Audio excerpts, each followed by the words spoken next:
Welcome back to another season of This Week in Indies. On this episode, we discuss AI in the publishing world. Is AI only used for covers?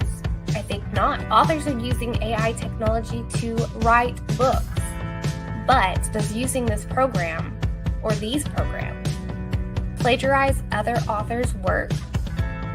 We'll chat about this and more. We sit down with a round table of panelists to discuss. Then we have the amazing C.L. Cannon bringing us another exciting indie connection as she shares with us books similar to The Drowned Woods by Emily Lloyd-Jones. And for the final 5 minutes, we're hitting the road again with author Debra Parmley as she shares with us some new releases, new ideas, and goals for this year. So sit back, grab a cup of coffee, get comfortable, and let's get ready for the show. Here's today's host, Madilynn Dale.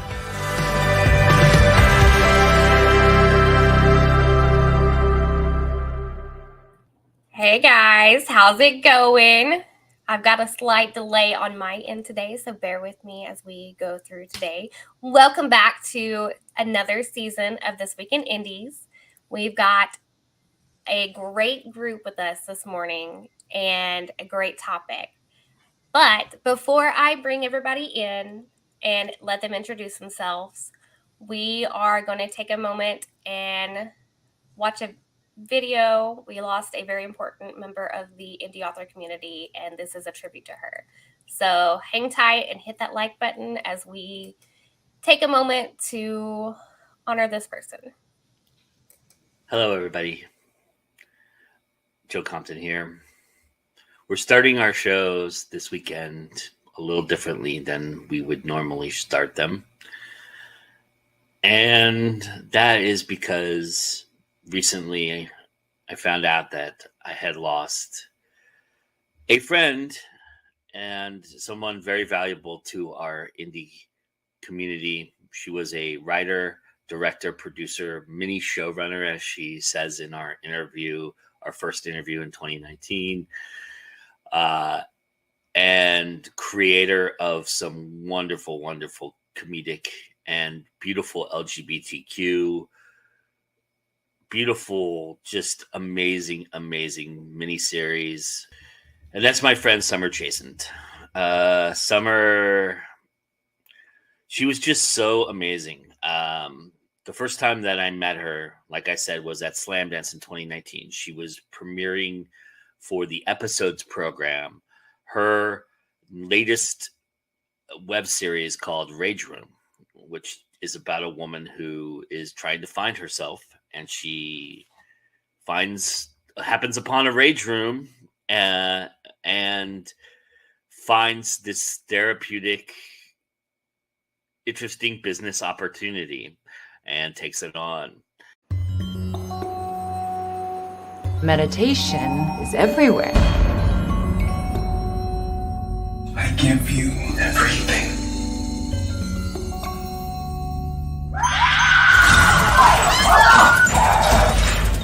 Interesting shop you opened here. I fucked one guy and he filed for divorce. Tear it down. Everyone needs to break shit. I won't ever go back.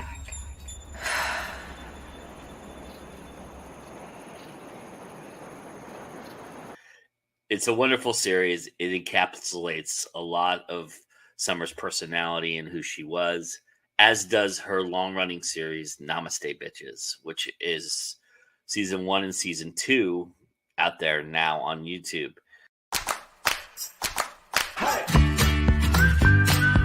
Welcome back to LA.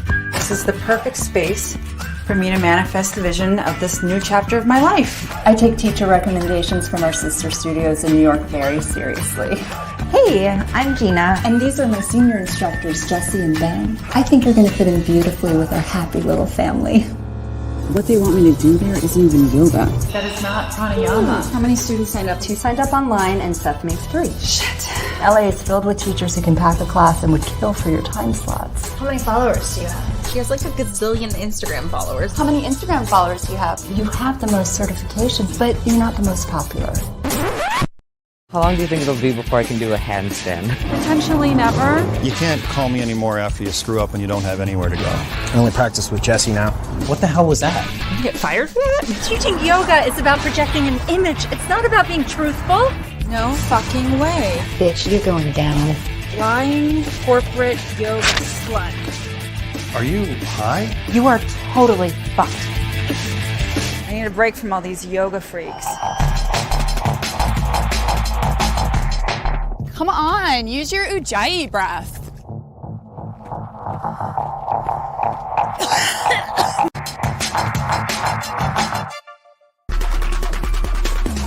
Thanks for letting me crash at your place. You ready for me to get you on the schedule? Yo, yo, yo. Welcome to What a Do. Your aura is in my personal space. I want you to mentor her. Deal. I can't sleep. I contacted an expert. She says you have a mood disorder. But no mind-altering substances on the meds. Try this. What is it? GHB. Can't Beth would fire you for this if she finds out. You taught my morning class word for word. Gina, I saw what you were looking at earlier. Maybe if you did the research, you'd finally fill that gaping hole of lack of purpose in your life. She's turning against us. If these things aren't stopped, cults can happen. Shit. The wellness world is officially shook. What just happened? And, off and on, we just connected. And then Namaste Bitches season 2 came out, and we were getting prepared to do another interview. And sadly, it just didn't work out, our schedules. And then she was gone. And it was really just a complete and utter shock to me. She did a lot for me.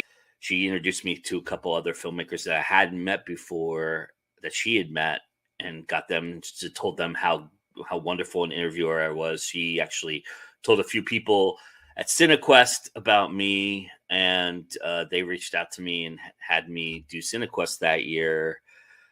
And so she did so many little cool things for me that were just amazing. And I never got to properly thank her or say, how much that meant. So, Summer, really, thank you from the bottom of my heart for all that you did, all of the person that you were. You were really an amazing person. I'm very, very fortunate and very lucky in this world to do what I do and meet the people I meet, but I'm beyond lucky to have met you, and for you to have touched me and done something for me. That means everything to me. And I'm really, really sorry that I couldn't help you. And I implore anybody out there who's an artist to please, please understand that you don't have to suffer for your art.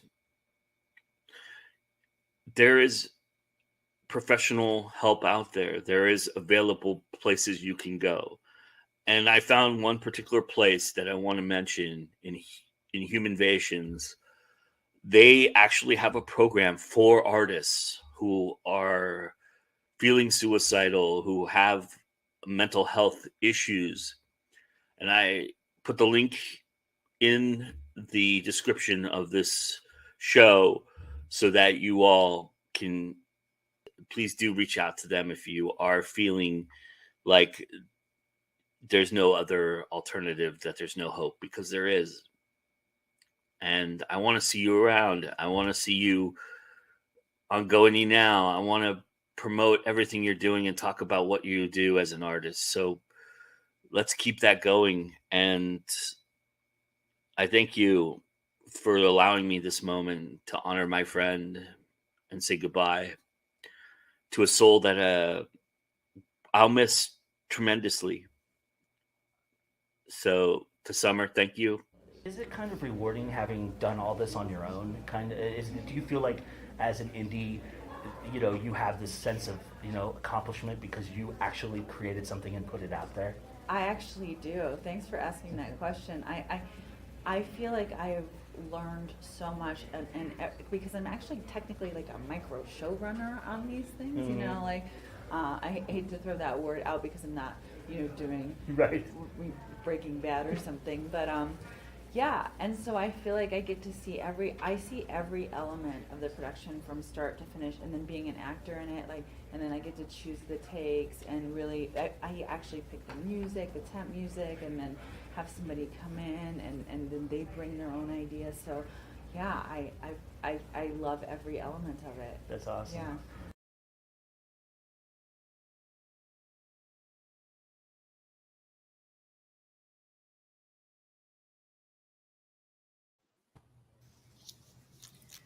So to follow that up, guys, I want you to remember that you are never alone.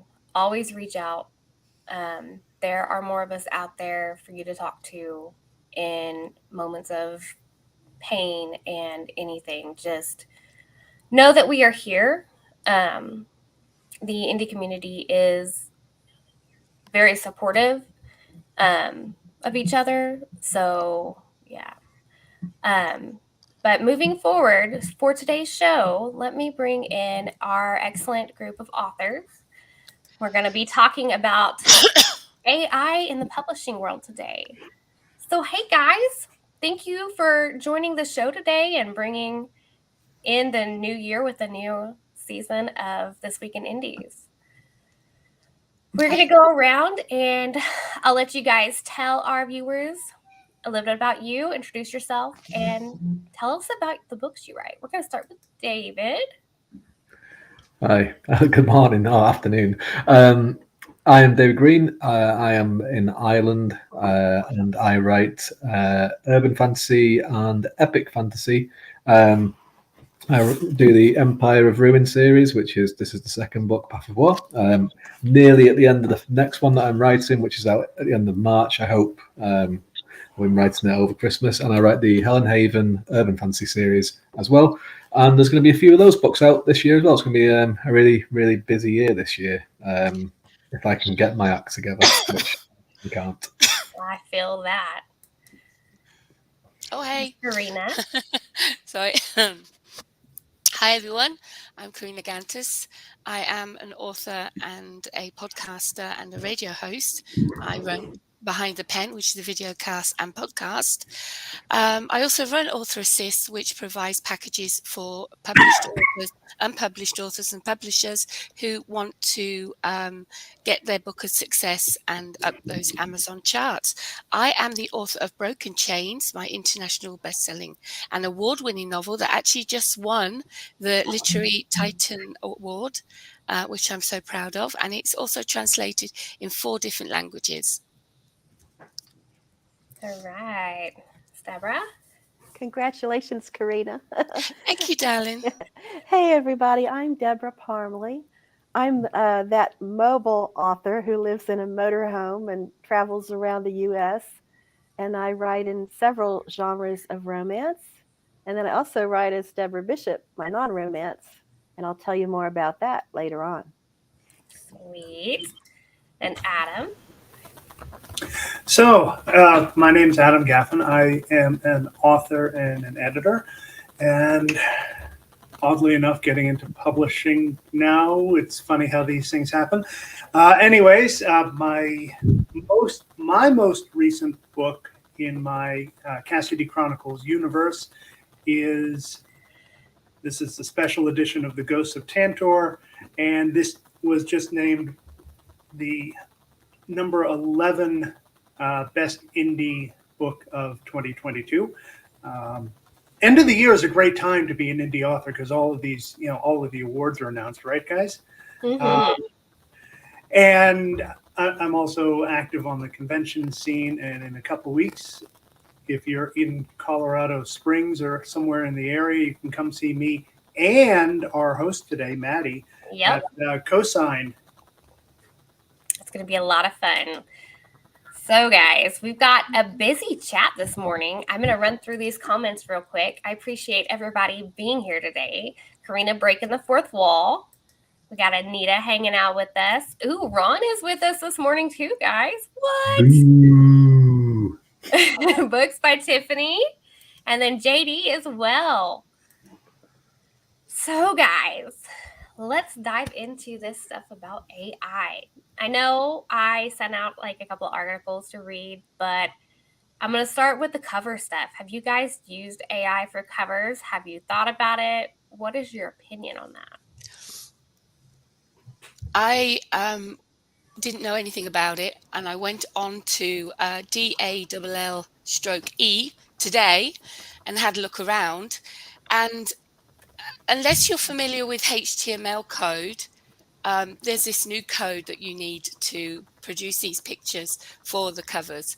To me, it's just gone in one ear and out the other. I can't compute with any of that. AI itself scares the shit out of me.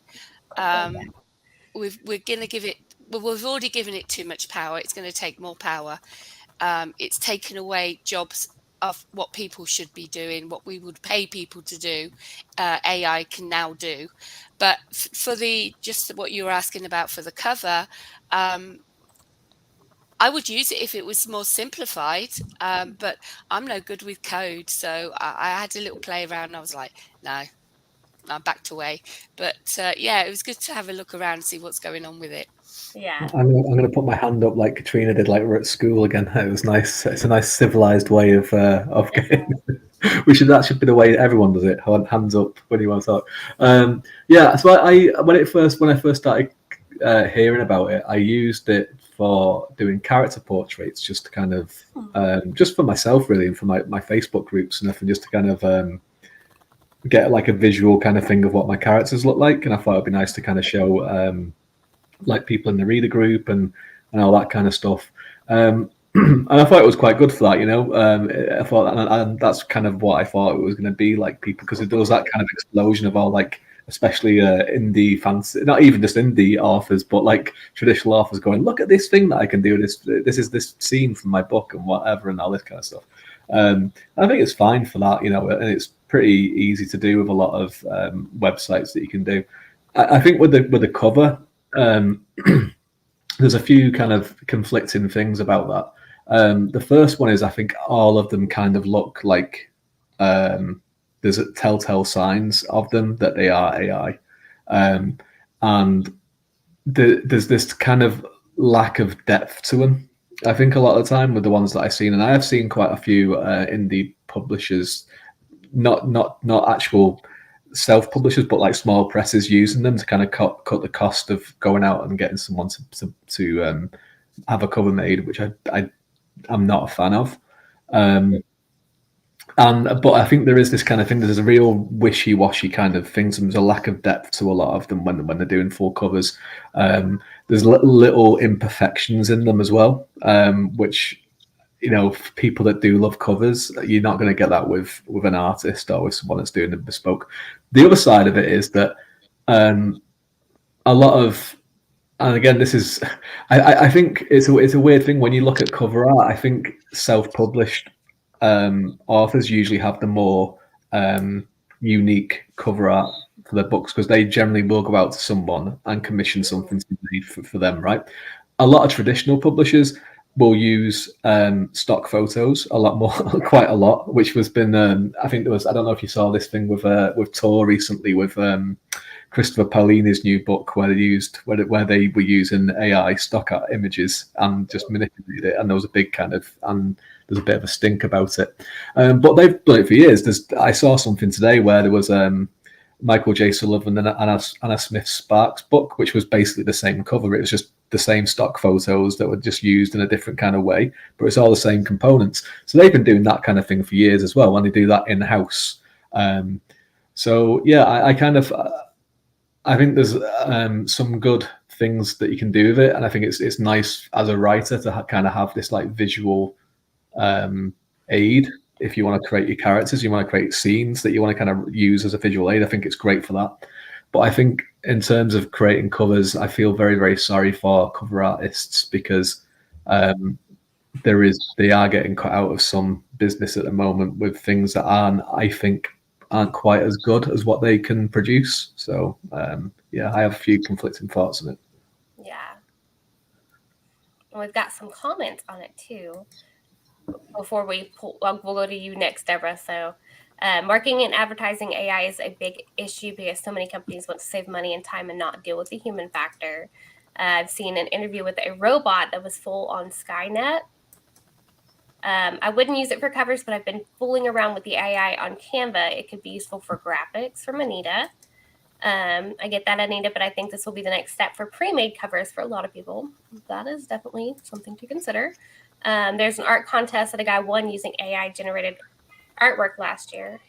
How was that not disqualified? I mean, and then like Tiffany said, can they be copyrighted? That's another great question. Tiffany is a really great area.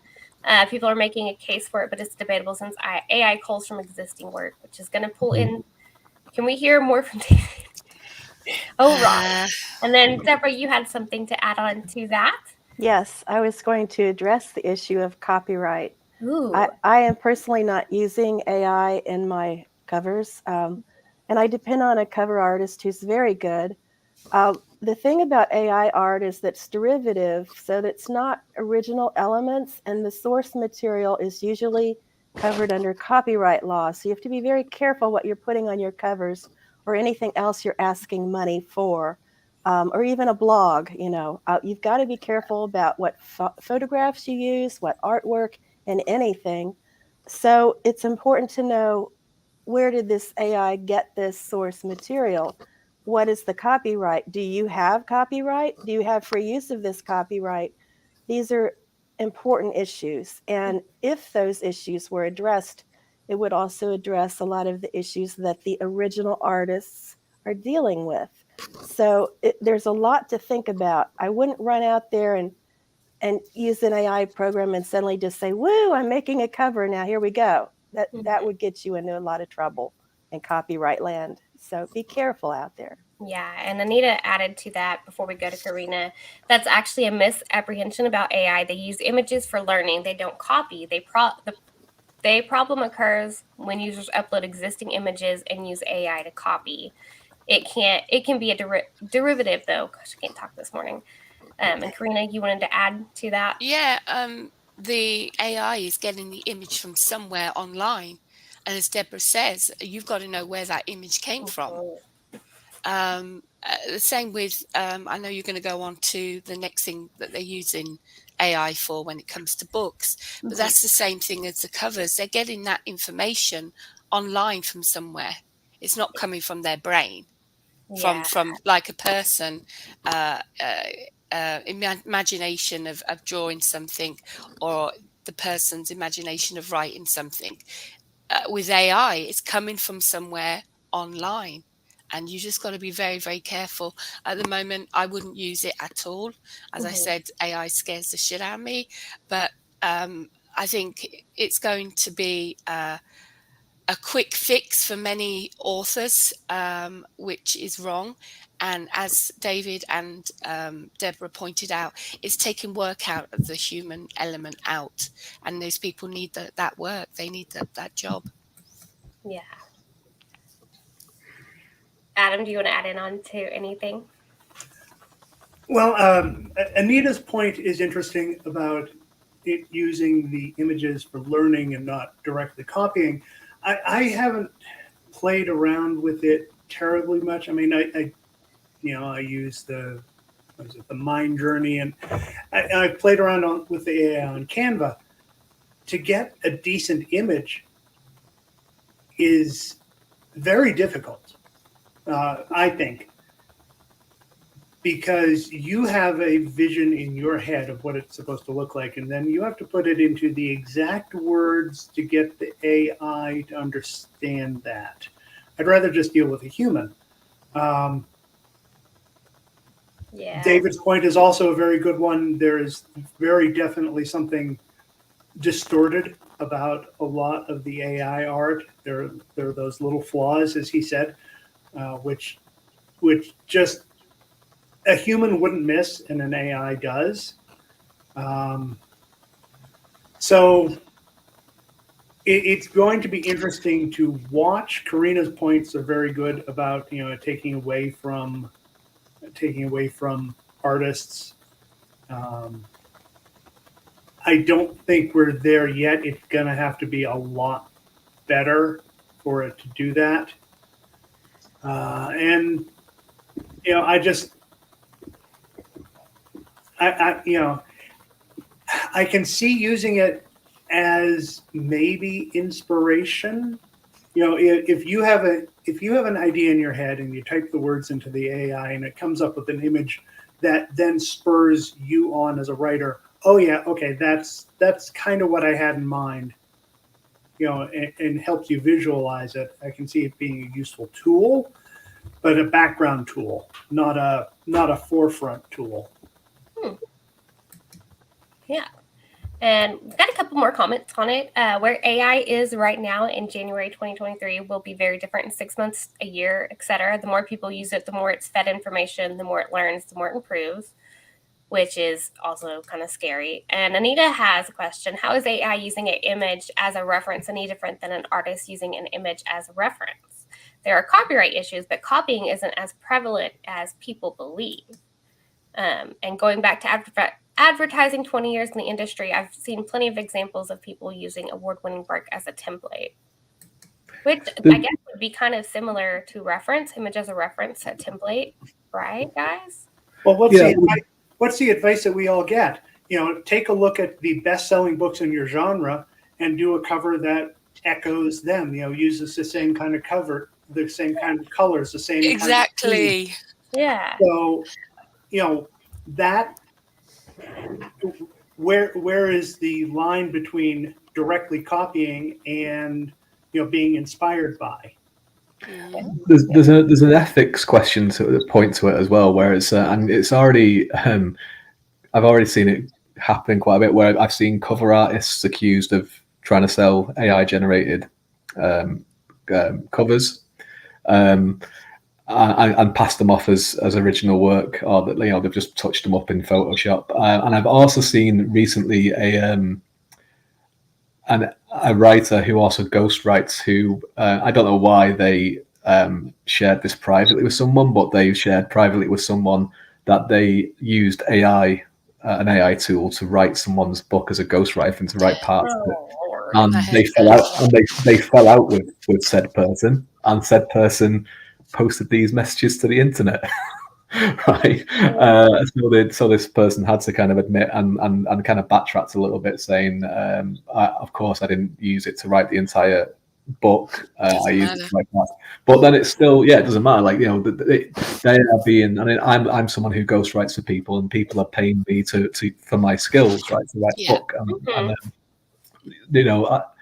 It's a very, very different thing just to go and get an AI to write that and then give it to someone and say, well, pay me the however much money we agreed on, when you've not done the work. And that is one of those things. And you always want everyone that you deal with to be above board and to have principles and to but this is reality, and there are people that will look at this and go, well, this is a good way of doing little work and making the same amount of money for it, and the person that will end up paying for it is the person that's actually literally paying for it, because someone will be like, hang on a second, this same cover is this over here, or this piece of writing is very, very similar to this piece of writing here, because obviously at the moment there's only so many AI modules, and there's so many AI programs that there will be similar things that are coming out. So it is a minefield, and there will be people taking advantage of it as well. Yeah. As far as cover art goes, my cover artist will use stock photos, and then she changes things to create the new cover. And when she does that, she has purchased the use of that photograph or whatever she's using. So she's not just going out on the internet and grabbing something. And that's a big distinction there.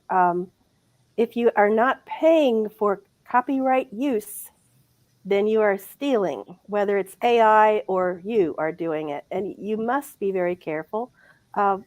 it's first of all, it's unethical, and secondly, you can get sued and likely will if the person catches you. It's true. Yeah.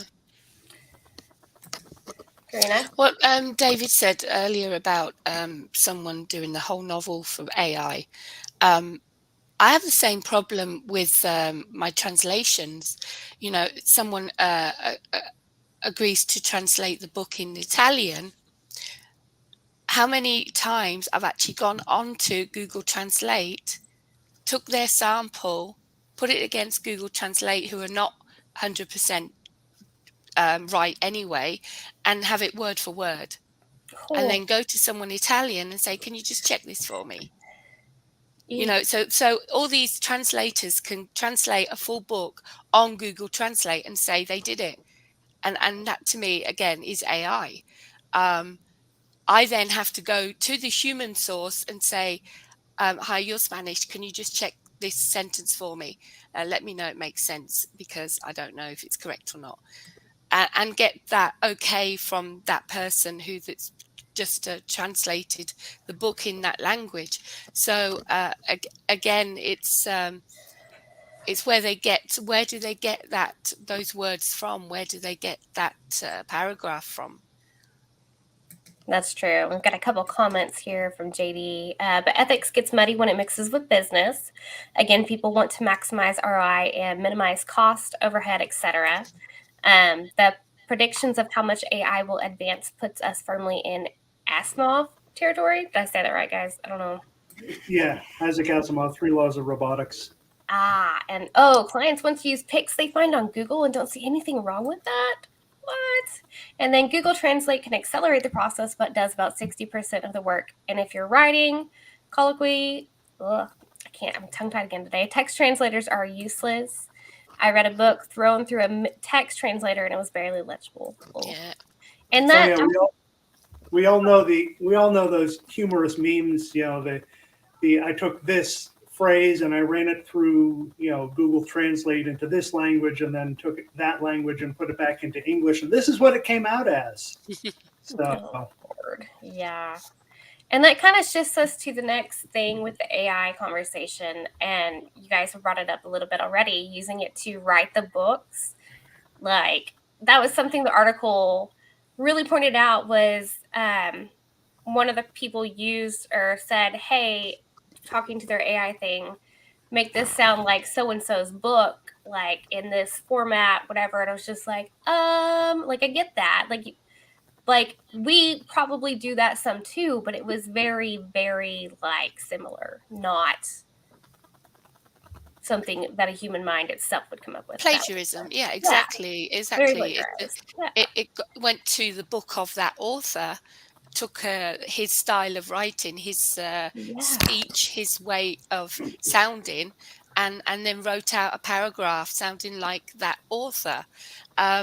On that article, it said that some authors use it for proofreading and blurbs, which is brilliant. I mean, that saves money. We all hate blurbs. Let's get a computer to write our blurbs out. Apparently, it's very, very good at doing that.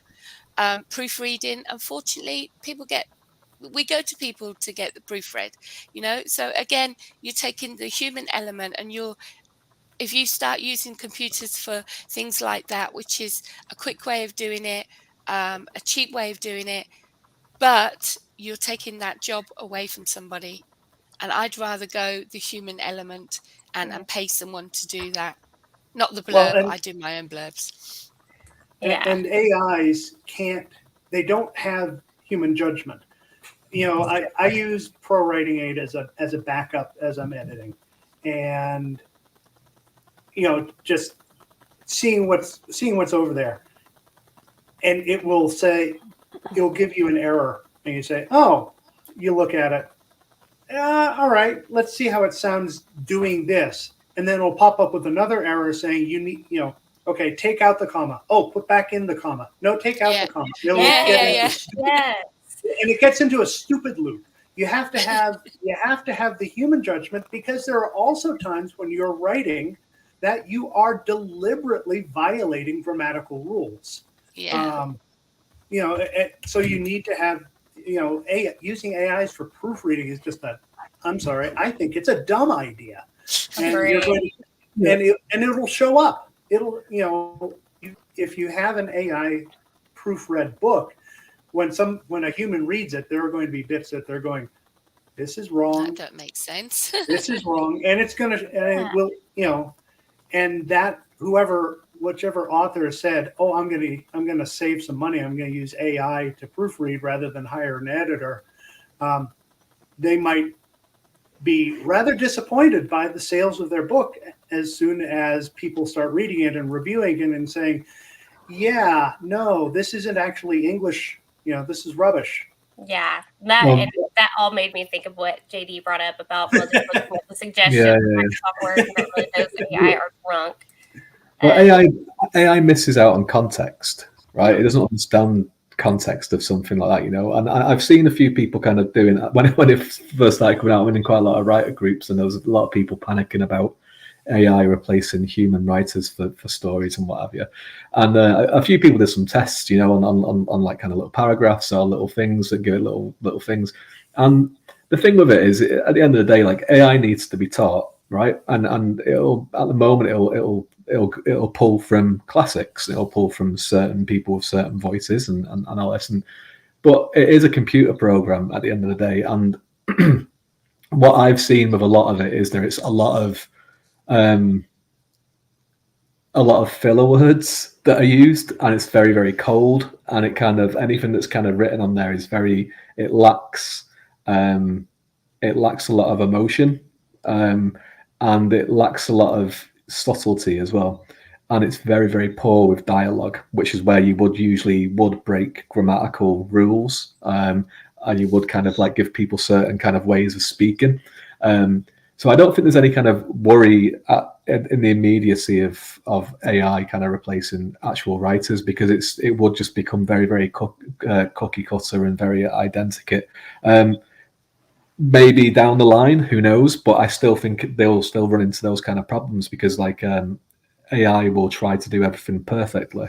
That's where, and it will make mistakes, and and it will lack that human touch, for want of a better word. And I do see the benefit for doing blurb, as Karina said, like, as a basis of a blurb, because as AI works, what it'll do is you say, I want a urban fantasy romance blurb, and it will go and look for examples of it that are usually ones that are at the quickest examples that it can get, which are usually the best sellers, and it will give you a template and something that you can build from. That's great. That's fine. It saves a bit of a job. That's like, it's no one's going to be harmed by that.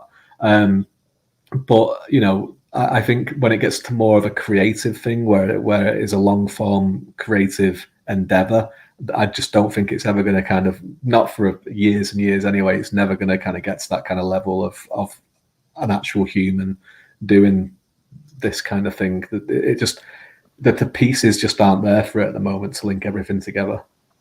The problem is with Amazon allowing anyone and everyone to publish a book, there are going to be those that will use this. They will use it deliberately to make a book and publish it. And then people will buy the book and then realize that it's computer generated and it's AI. And there will be people that will do that. And the other thing about Grammarly, even though Grammarly goes through your text and picks out what it thinks is wrong, you still need the human element to go through what Grammarly is telling you is wrong. It doesn't automatically fix your writing. You have to decide whether or not it's correct. And I'll keep that. I'll keep that element, because that's the way I want to do it, rather than someone go through the manuscript and automatically change everything because it thinks it's correct. Yeah. And I'm actually going to take a very slight issue. Not to poke any bears, but look, people are going to try to cheat the system no matter what system it is, no matter where it is, no matter what it is, how to do it. And as much as we'd like to, believe that people won't do that, they will. They've got to live inside their own heads. I'm not going to worry about, somebody flooding the market with rubbish AI generated books because they've got to live with it. And I have to believe that the readers are going to buy, they'll buy the book because the cover looks great. The blurb is fantastic because they just use the AI to get all the, the best possible blurb. And they're going to read a few pages and then go, this is trash. And they're not going to, they're not going to go any further with it. And then they'll go looking for a better book. And so the human writers are going to be there providing those better books. The people, to your point, Karina, the people who are going to try to cheat the system, okay, they're going to try to cheat the system. They're going to do it whether it's with AI or whether it's, by blatantly just, photocopying, photocopying and scanning somebody else's book and putting it up as their own.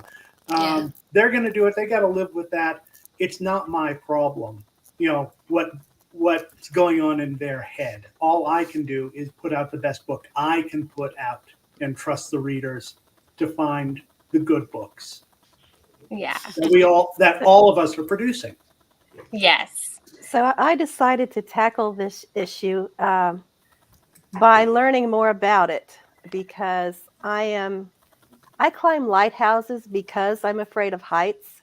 So I got in on the beta level and I am using a program called Quick Write.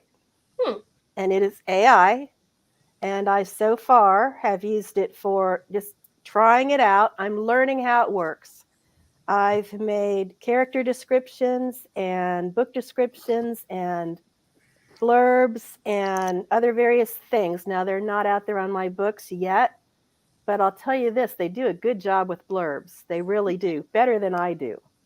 So I'm looking at it as a tool. I want to learn how to use that tool. I don't think it's going away. Technology never goes backward. That's so No. It's my personal opinion that authors should learn more about this to understand it better, to either use that tool or not use that tool, but to at least be informed about it. Yeah. This particular program does not have a setup for you to write an AI book, but it has all the other things. And that's what I'm using it for, to enhance what I can do.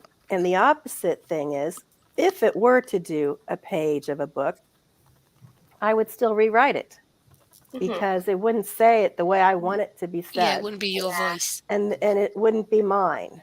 And I'm not going to put something out there that's not mine, not just for the ethical reasons, but quite frankly, it's not as creative as I am. It doesn't have imagination. It has patterns that it's learned, like all computers, patterns. And I'm not real tech-minded, but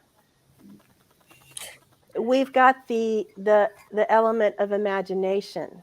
Yeah. So that's our plus. In the future, we can put the non-equivalent 100% written by a human. Which, before we dive into that more, guys, because JD's got a great question in the comments that touches on that too. Let's hear from this week's Indie Connection, and then we'll hit that more in depth.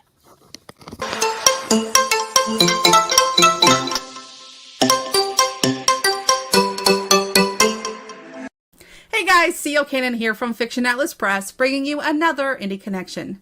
Today I'd like to tell you about some indie books that you might enjoy if you are a fan of The Drowned Woods by Emily Lloyd Jones. The first book I have for you is called Ember by Anna Holmes. The princess who led a rebellion to retake her home, a magical prodigy who was imprisoned for fighting against her. With the peace treaty signed, the island nation of Elysia is free to rebuild, and Kaylin finally free to exercise her birthright. She dreams of shaping a nation of ideals, if her advisors would let her. Shut out of state affairs, it's not until a scrawny, angry mage breaks into her tower that she begins to realize the ideals may have been buried in favor of victory. Aelin was so close to everything he'd ever wanted, until the siege of the royal city fell apart.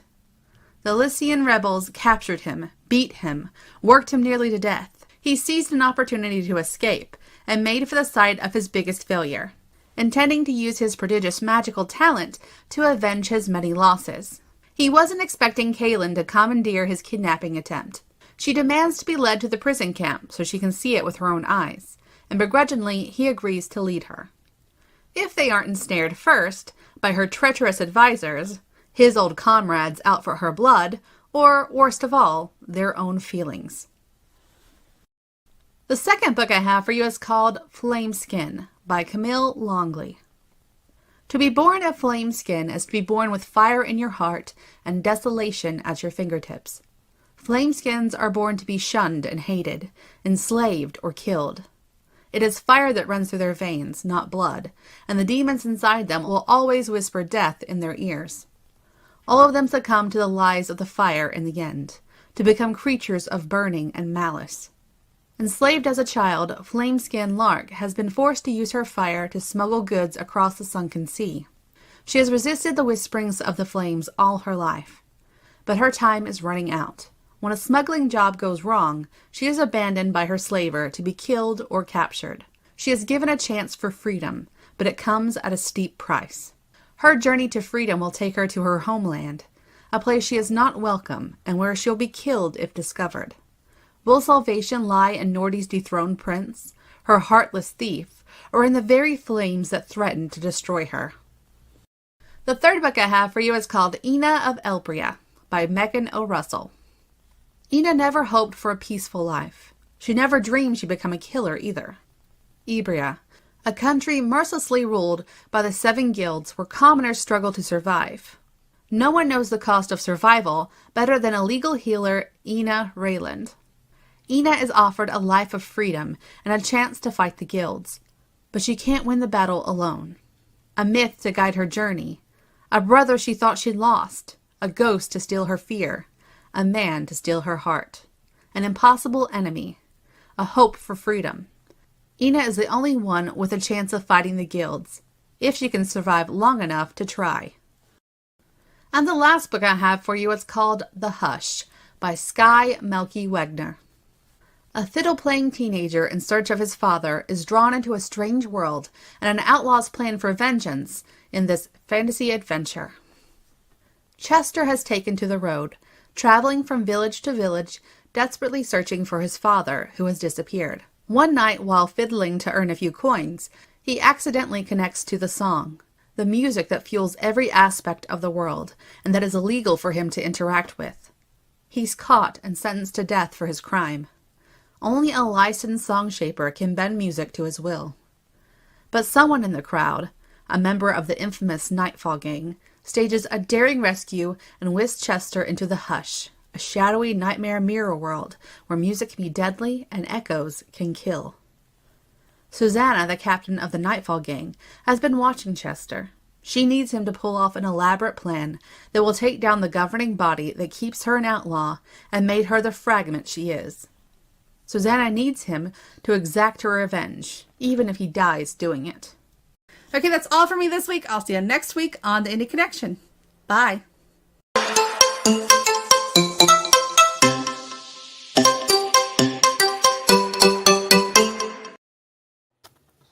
So we're going to dive right back in. Before we do, I want to remind everybody watching to hit the like button and hit subscribe if you haven't. A couple of things. Let me get this comment pulled up. So JD asked, does anyone think AI is a wake-up call to writers and artists to up their game across the board? Yes. Because it's going to be our competition whether we want it to be or not. I kind of agree with that. So, but what are y'all's thoughts? Because Karina, you said no. Well, they're far more talented, especially if you're paying someone who's a real professional cover artist. They're far more talented than a computer will ever be. Mm-hmm. And again, digital art. I mean, even artists use digital art, which is what AI will be using probably. But I think I don't think there's any competition at the moment. Who knows later on how good the AI will get at doing covers. But for now, real cover artists have got so much talent. It's not worth doing it with computers unless it's one of those books that you're putting on Wattpad or Kindle. What's it called? Kindle Vella. Kindle Vella. If you're needing a cover for that, and you want to go, you don't want to go to Fiverr, which is the best place to go, then do it AI. But for published books that are being sold to the public and you're expecting them to pay good money for them, we know as authors how much it costs to have a good cover. Yeah, I kind of agree with Karina on it. I don't think anyone needs to up the game. Like, I think that's kind of, it's not, I think authors and cover artists and people that work hard enough as it is to kind of create things. And I'm yet to see anything that's been created by AI that can compare with a book written by a human or covers created by artists. Maybe that will change in the years to come. But what I suspect will be something else that JD mentioned in one of his comments, that there will be a specific subgenre of AI written stuff that people go for just out of curiosity, because one of the big things about the book world is not just the books that are being created and the stories, it's the personalities behind them. And if you look at anyone that gets massively successful and even remotely successful in this industry, whenever they're kind of like promoting their books, it's not the books that they're promoting, it's themselves. They get a readership, they get a fan base, they want to know things about them, they want to interact with the author, they want to learn about all the stuff that goes on with making it. If it just ends up being, well, I just typed in some words into an AI program that created it for me, that loses that whole mystique straight away. So I think that is never going to go away. There is always that cult of personality with anything that's popular. People like to feel closer to a creator, but that's something that they enjoy. So I don't see it as I think there will probably become a subgenre of AI written stuff, and I think there is, as Deborah said, there's great tools there it's great for right now to help an author. But I don't think anyone needs to kind of. I think other authors and other creators are the ones that are making people up the games as it is. I don't think it's an AI that would be. I see it more of an issue for people that are writing the type of fiction that is very formulaic, because that's already a pattern. And, being a computer, AI works off patterns. So if you're writing the type of fiction that has a formula, or you're writing the same type of book over and over and over again, you've created your own pattern there. I see that as being where the competition would come in, because the AI could easily pick up that pattern and copy. So I don't think the problem is going to be so much in the pure realm of imagination and brand new things that no one has done. And yes, there are things out there no one has done. Let me just look at J.K. Rowling. But now J.K. Rowling's written it. Now it's out there. Could it be a pattern? If she'd done the same type book over and over, it could have been. So your biggest strength as far as being away from AI, as far as competition and on a higher level, is to keep following your imagination and not become complacent and start putting the same thing out over and over again. The thing is with that as well, though, is like, it already exists kind of with that kind of formulaic stuff. It already exists now. Like someone like James Patterson, for example, is a brand, right? He's not written one of his own books for years. He uses ghostwriters. He has a team of ghostwriters to write the books. I'd be very curious that the book that he brought out that was written with Bill Clinton. I'd be very curious to actually know who actually wrote that one. But he is the brand, right? And it's very formulaic, and they get these people in, and a lot of these people are stable authors that are kind of newer, that have been signed up, and they get their experience from it. But no one's ever. It's an open secret. But like the general, like my my father-in-law loves James Patterson books. And I said it to him one time. I was like, and Jeffrey Archer as well. I was like, they use ghostwriters. And he was like, no, they write them themselves. And I was like, okay, fine, whatever. But they're the front of the brand. They're the ones that people are interested in. He watches YouTube videos of interviews with James Patterson and Jeffrey Archer, and he wants to know about them. He wants to know all this kind of stuff. And if they knew what was going on in the background, it destroys the mystique a little bit.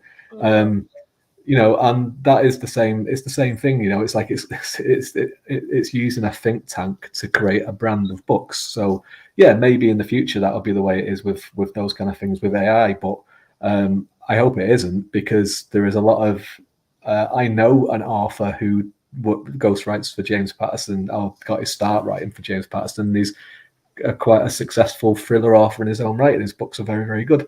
And I would hate to have that opportunity replaced by an AI algorithm. Yeah, I agree. I went and tried to sign up to Chat GPT, which was mentioned on the article that you sent, and what it got back was, Chat GPT is at capacity right now. We will notify you when we're back. Ahoy, mates, we've been having a lot of scurvy dogs checking out Chat GPT right now. We're doing our best to make sure every landlubber gets a chance to give it a try. We'll be sorry for any inconvenience this be causing, but we promise it'll be worth the wait. Hang tight and check back soon, you squashbuckling scallywags. We'll be eager to see what you think of our chat box. Arr! Well, that was written by an AI, I'm sure. But it's scary if it's in capacity now.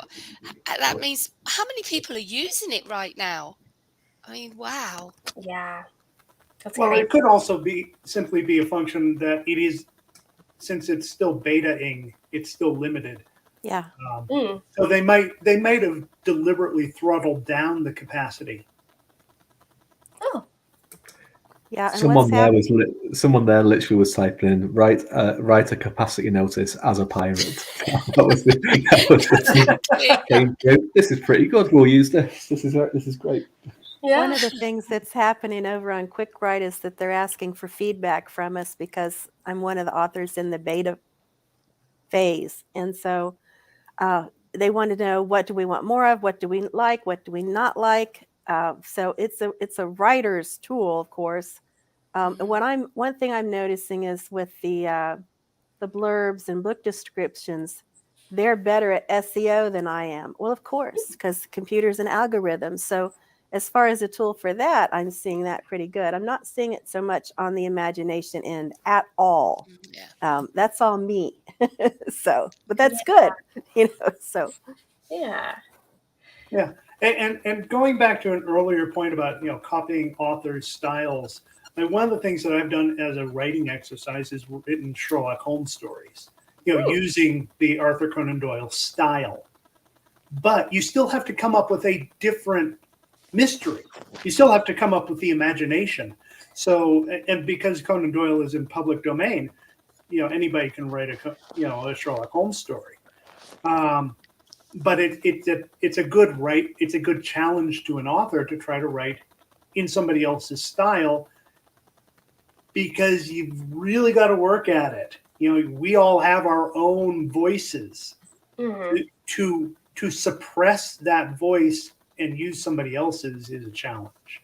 But it comes back to the point that everybody has made it. The imagination is what the AIs lack. They can copy. You could copy a Harlequin romance. An AI could churn out to Debra's point about the formulaic stories. Yeah. Or a Hallmark Christmas screenplay. You could get an AI to do that probably pretty easily, and you'd have probably a hard time telling it apart from what's being done now. That'd be really cool if it could do a screenplay. Oh my gosh, I'd have all my books turned into screenplays. Yay! That Sherlock thing is going to be a minefield as well, though, because technically, it's just the Arthur Conan Doyle books that are in that are free of copyright now. And the Sherlock, the Arthur Conan Doyle estate likes to sue people quite a lot, including the people that made Enola Holmes, because they're like, Sherlock is too emotional and he's shown too many emotions to his sister, right? So basically, like the Conan Doyle stuff is free of copyright, but the things that were written by his son, which are the more famous Sherlockian kind of things now, with like even the Deerstalker hat and other things like that, aren't. So people are going to start writing all this Sherlock stuff, and then there'll be emails coming through saying, we'd like some money off you for this, please, because this isn't in copyright.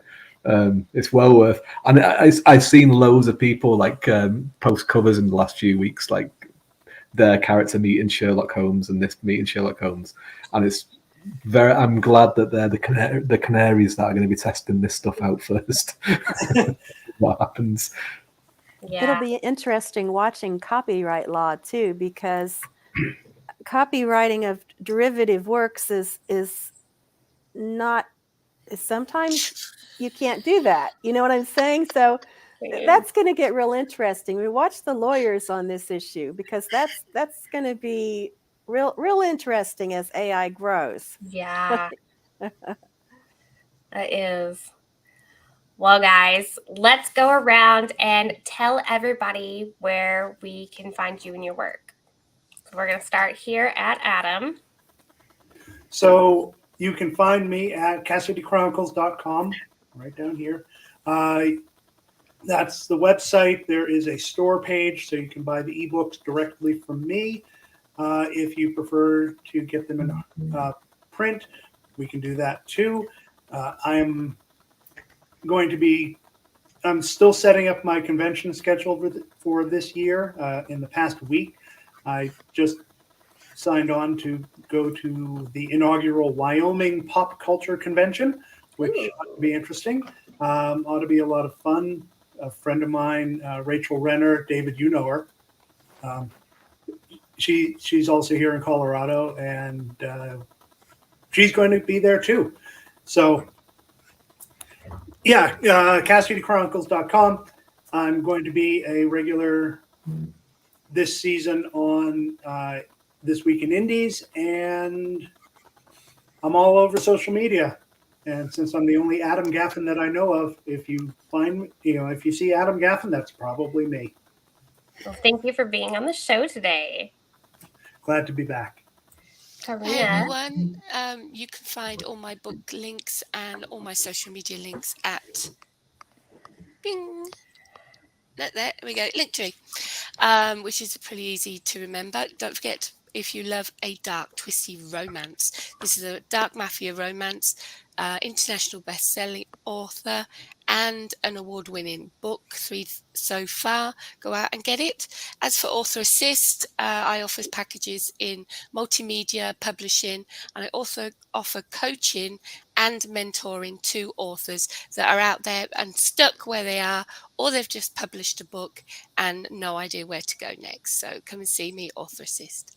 Thank you for joining us today, Karina. Thank you for having me. David? Hi, I will not be at the Wyoming Pop Culture Festival, sadly, but you can find me on Linktree/David Green Writer, and my website, davidgreenwriter.com, and that's where all my stuff is. Or you can come to Ireland. It's not a very big country, and you'll probably find me if you come to Galway. I'll be hanging around somewhere. Sweet. Thank you for being on the show today. You're welcome.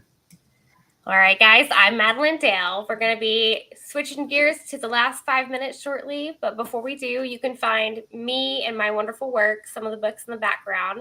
I'm going to get my finger right. This one right here, if I could not go through. Blue Flames. Oh, gosh, I'm never good at this.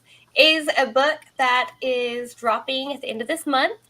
It's going to be kind of continuing Ember's story. But you can find everything at my website here. And we've also got some great stuff happening this week with Go Indie Now. Coming tomorrow night, come join us for a conversation and a cocktail with Vanessa Ginta and her guest, Rachel Brune. It's going to be a lot of fun. They're going to be cutting up and just chatting and having a good time. And then Wednesday, check out my show. This is the season premiere of season 2 of Character Driven. And Thomas Davis has an amazing character that we chatted about, Jacob Takeda, and his background. Holy cow, guys, it will blow your mind. Let me tell you right now. That was a fantastic conversation. But before I bring in Debra to let her share a little bit about her work, hit that like button again. And let's take a trip with Debra and explore her books and see what's going on. Hi, everybody. So, yes, I live in a 43-foot motorhome and we travel the U.S., so I am that author on the road. I'm currently in Kentucky, where I'll be for a chunk of winter while I do some writing. We spent last summer on a sandbar in North Carolina on Hatteras Island, so that was really a unique experience, and I'll be writing about that. I started a book, which I'm working on. It's not very far along, but it's called Anywhere But Here, and it's a story of our first year in the motorhome, how we sold our house, how we started this lifestyle. We took a 109-day trip to the West from Ohio to California Redwoods, back to Memphis, 109 days. So I'm writing about that some. I've got a travel blog where I've shared some of my travels, and I'll keep sharing there. And then I've got a YouTube channel where I'll be putting up videos and such. In January, I turned my focus to promoting my audiobooks. So I wanted to tell you about those. I've got 4 out in audio, and they're different genres.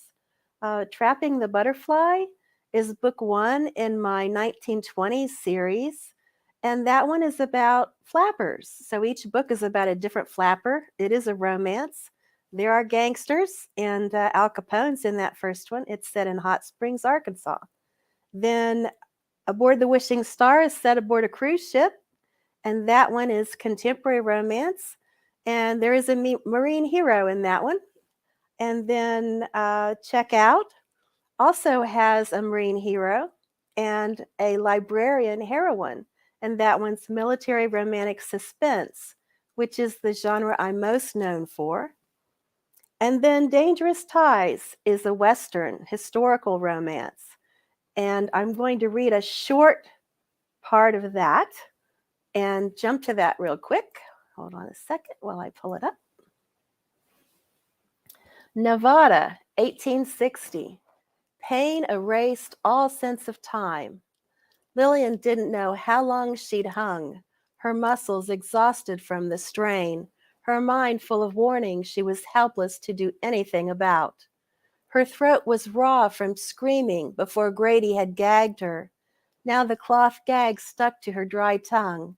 She squinted through tired eyes at the pail of water sitting by the edge of the mine shaft. She could look right down into it, the water taunting her with how good it looked, how it would taste cool and refreshing as it slid over her tongue, down her throat. It would soothe her throat if she could just reach it. But there was no hope of that. They tied her up and left her to die of thirst. Lillian closed her eyes. No, don't look at it. Don't think of it. Think of something else. Pain shot from her broken right toe up her ankle and leg. The scent of burnt flesh still filled her nostrils. He'd seared the brand across the top of her breast. Memory lodged in her body where pain radiated along with heat, echoes of his laughter still ringing in her ears. A single tear slipped out and ran down her cheek. It hadn't mattered what he did to her or how relentless they were. She still couldn't tell them where the money was. She couldn't tell because she didn't know. And no amount of torture could change that one fact. Okay, so that's page 1, chapter 1 of Dangerous Ties. So if you'd like to know more about that, it's available in audiobook, ebook, and in print. I have a new ARC team, and I have codes for that. If you'd like to be a reviewer, give me a holler and we'll get that out to you. think I'm running out of time here. I'm working on a whole bunch of stuff and no time to tell you about it. But I do want to promise you that when you read a Debra Parmley book, I am the one who wrote it and always will be. And I want to remind you that it's always a good time to go indie now. Thanks.